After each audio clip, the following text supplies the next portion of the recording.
మరో బ్రేకింగ్ చూస్తున్నాం. వరంగల్ ఎంజీఎం ఆసుపత్రిలో నిర్లక్ష్యపు వైద్యులు ఉద్యోగులకు షాక్ ఇచ్చారు అధికారులు. 77 మందికి మెమోలు జారీ చేశారు. వారిపై చర్యలు తీసుకోవాలని కలెక్టర్ ఆదేశాలు ఇచ్చారు. మెమోలు వచ్చిన వారిలో 72 మంది డాక్టర్లు ఉండడం విశేషం.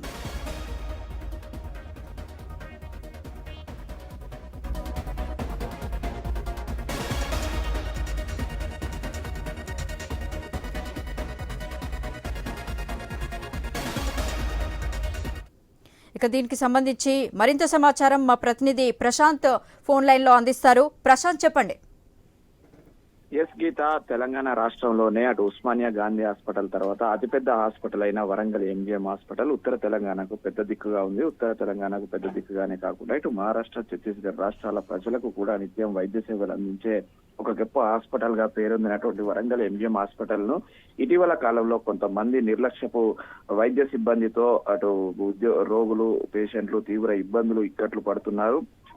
ఈ ఘటనల పైన పదే పదే ఫిర్యాదులు రావడంతో ఇటు అధికార యంత్రాంగం, ఇటు జిల్లా కలెక్టర్ స్వయంగా ఇప్పటికీ 3 సార్లు నేరుగా పర్యటించి పరిసరాలను కావచ్చు, అక్కడ జరుగుతున్న వైద్య పరిస్థితులను నేరుగా అడిగి తెలుసుకునే ప్రయత్నం చేస్తుంది. నిత్యము రివ్యూ కూడా చేస్తుంది. అయినా కూడా వాళ్ళ తీరు మానకపోవడంతో 77 మందికి ఒకే రోజు షోకాజ్ నోటీసులు ఇవ్వడం అయితే తెలంగాణ రాష్ట్ర చరిత్రలోనే మొదటి అధ్యాయంగా చెప్పొచ్చు. ఎందుకంటే ఇంత మందికి ఒకేసారి ఏ హాస్పిటల్లో కూడా 77 మందికి షోకాజ్ నోటీసులు ఇవ్వలేదు. అందులో 72 మంది వైద్యులే ఉన్నారు. ఎంజీఎం చరిత్రలో కూడా ఇంత మందికి ఒకేసారి షోకాజ్ నోటీసులు ఎప్పుడు ఇవ్వలేదు గీత. మొదటిసారి ఆ దిద్దుబాటు చర్యలు హాస్పిటల్లో ఉండే వైద్యులు అటు ప్రభుత్వ ఉద్యోగం తీసుకుంటూ ప్రైవేటు క్లినిక్లు నడుపుకుంటూ ఇక్కడ కనీసం అందుబాటులో ఉండకుండా చికిత్సలకు కనీసం కనిపించడం లేదంటూ కూడా అనేక కంప్లైంట్లు దాఖలు రావడం, నిత్యము వివాదాలు పేపర్లలోకి ఎక్కడము, కనీసం అక్కడ హాస్పిటల్లో పారిశుద్ధ్య నిర్వహణ కానీ,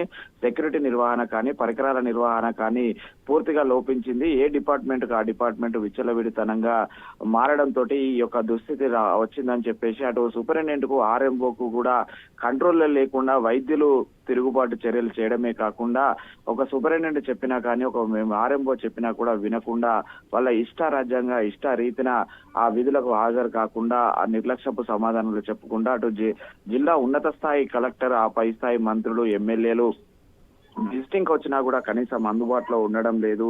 ఇక రోగులకు చికిత్స విషయం అయితే నారాయణుడు ఎరుగన్న పరిస్థితి అయితే వరంగల్ ఎంజీఎంలో దాపురించిందని చెప్పేసి ఇప్పటికే అనేక మంది అక్కడ ప్రతిపక్షాలు కూడా ధర్నాలు కూడా చేశాయి. ఎంజీఎం ను ప్రక్షాళన చేయాలని, అధికారులు పట్టించుకోవాలని ఇటీవల బీజేపీ ఆధ్వర్యంలో గంట రవికుమార్ కూడా పెద్ద ఎత్తున అక్కడ దీక్ష ఏర్పాటు చేశారు. ఒకరోజు దీక్ష అనంతరము అటు కమ్యూనిస్టు పార్టీలు కావచ్చు, ఇటు బీఆర్ఎస్ పార్టీ కూడా అనేక మార్లు కలెక్టర్ కు కలిసి ఎంజీఎం ను ప్రక్షాళన చేయాలి, పేద రోగులకు మంచి నాణ్యమైన వైద్యం అందించే విధంగా తీర్చిదిద్దాలని పదే పదే కలెక్టర్ కు చెప్పడంతో అయితే కలెక్టర్ ఇటీవల విజిటింగ్ చేయడమే కాకుండా 77 మందికి షోకాజ్ నోటీసులు ఇచ్చి తక్షణమే వాళ్ళందరినీ కూడా వాళ్ళ పైన చర్యలు తీసుకోవాలని కూడా వైద్య అధికారులను ఆదేశించడం అయితే రాష్ట్రంలోనే ఒక సంచలనంగా మారింది గీత. Thank you Prashanth.